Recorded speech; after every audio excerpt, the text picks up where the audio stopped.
Hi guys, in this video I'm going to show you how to delete your Reddit account.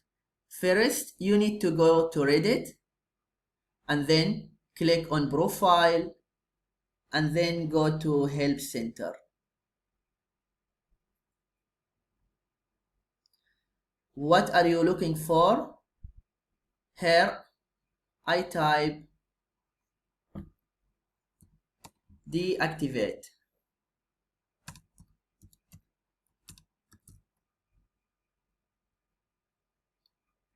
I can see some suggestion here. I click, how do I deactivate my account?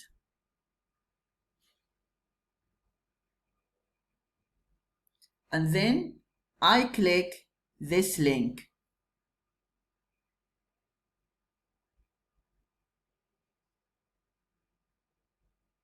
After that, I go down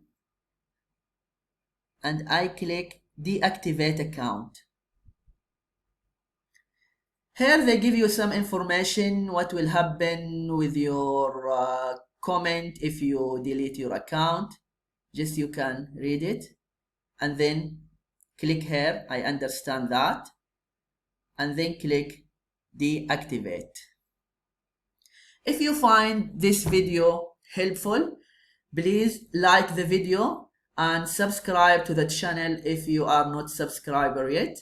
And if you have any question or idea or suggestion, just you can leave them in the comment below.